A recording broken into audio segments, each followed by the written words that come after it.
Hey, Drew here with Plumbers Wholesale. We're going to be talking about your water heater in your home today, different things you need to do to maintain this water heater and keep it safe.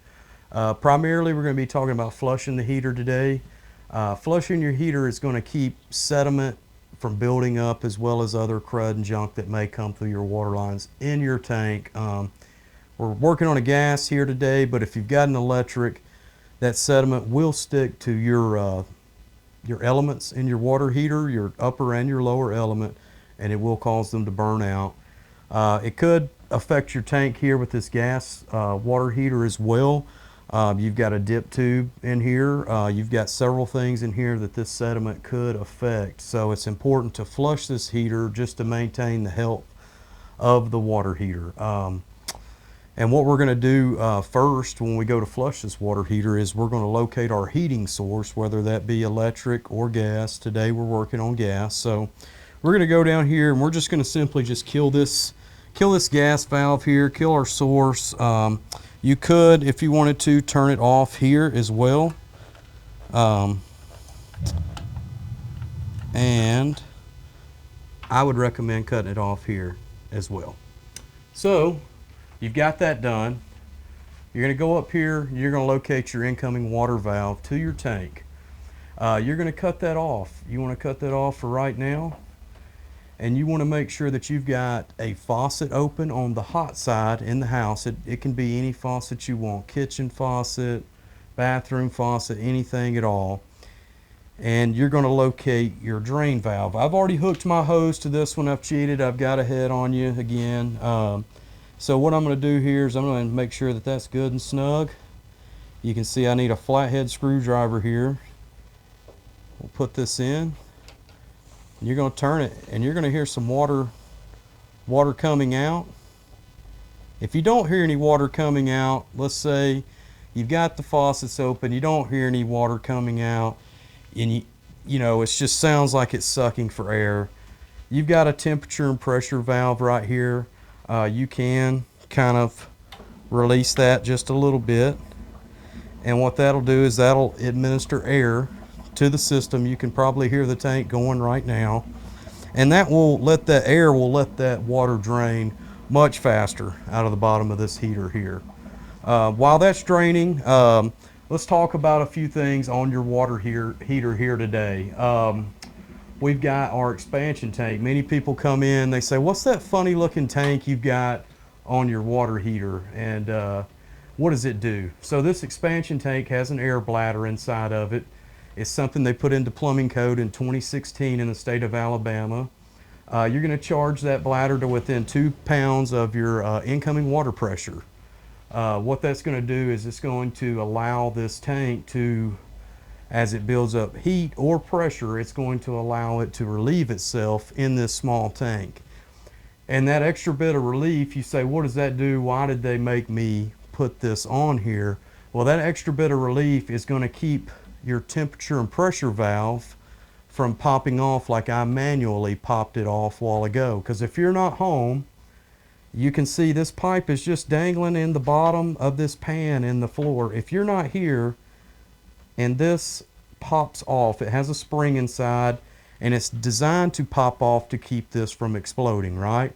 Because we don't want that to happen. So this will pop off and this pan will quickly fill with water. If this pan is not piped to the outside, luckily this one is, there's still a good chance you're going to have some water damage in here even with it piped correctly, just because there's going to be a lot of water coming out of here. And you say, Drew, what can cause, you know, this to happen? Well, several factors, mainly your water pressure. You know, you want to keep that check. You want to be below 80 psi. You know, you want to stick around 70, and that's the recommended psi for your home and for your water pipes and for the protection of your water heater.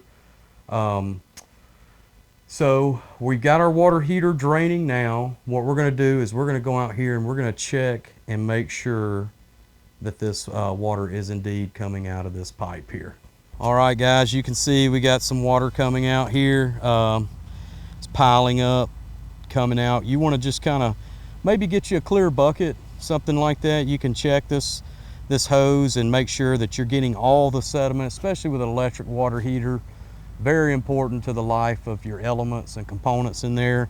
And you want to drain this heater down, you know, till it's at the bottom. And then we're going to talk about what we need to do to bust up that sediment that's at the bottom of that heater. So let's let this drain. You want to make sure as you're draining that you're just still getting, you can see we've got some water, and sometimes it's going to flow like crazy. Sometimes you're not going to get a lot of flow. It just really depends on how clogged up that water heater is here.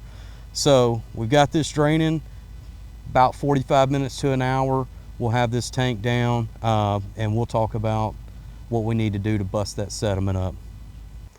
All right, guys, we've got the water completely drained out of our tank. We're going to talk about what we need to do now to try to bust up this sediment that we've got in the bottom of our tank. You're going to go back up to your valve for your incoming water. And what you're going to do is we're going to pretty much just dose the bottom of this heater. It's completely empty. We're going to cut this water on. We're going to let it run maybe 5 seconds, cut it back off. And we're going to wait 15 seconds, run it 5 seconds, cut it off.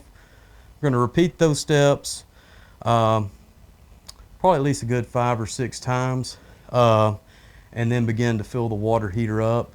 And just leave this drain valve on for right now until we're just real confident that we have no more sediment coming out of the hose here. So let's just go ahead and douse that. You hear that water come on. Get about a good 5 count there, turn it back off. And again, all you're doing is it's just launching that water right into the bottom of that tank, busting that sediment loose, so as we raise the level, that sediment will come up with the water and hopefully out through our hose here. So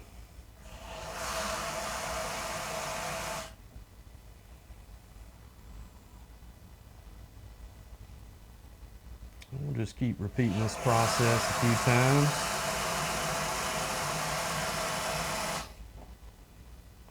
All right, you're going to want to do that a few more times, and let's go check our hose and see if we've got any sediment coming out of there. We're going to look at this this pan that I caught some of this sediment and debris that came out of this water heater. You can see it's just looks like some rust and some junk in there. And what I did, I just kind of collected this over time and just kind of look at our hose now, and we're running clear now. Just a reminder, when you're emptying this water heater, this is hot water. It will burn you, so be very careful. But you can see now, let's empty out this trash water and rinse this out here. You can see now we're running pretty clear there, which is a good thing. So we're going to go back in, we're going to shut our water heater down, fill it back up, and we're going to talk about what we do when we fill it back up. All right, so we've checked our water, we're clear. We've got our tank going here. What we want to do is fill the water heater back up. Simple step. Let's go down. Let's close this drain port back off here. And we're going to undo our hose and get it out of here as well.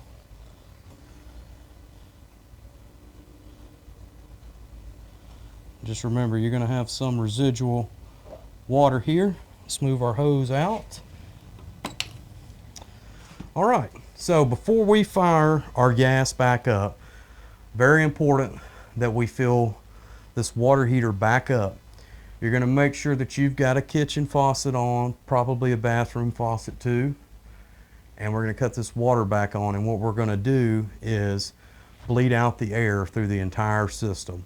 We're going to hear spitting, sputtering, all kinds of noises coming out of these faucets. It's perfectly normal. That's just the air coming out. So when we cut our ball valve back on, we want to let it run until we hear no more air coming out of this system. And you'll hear this water start to quieten down over time. You'll hear it charge in the bathrooms, and then nothing but water will come out, any more air. At that point, you're safe to come back in here and turn your water heater back on and get this pilot light relit. So we're back here at the water heater. We're going to turn our gas on. Then, you know, this box right here, You just have to twist it over to pilot. You can see we're on pilot here.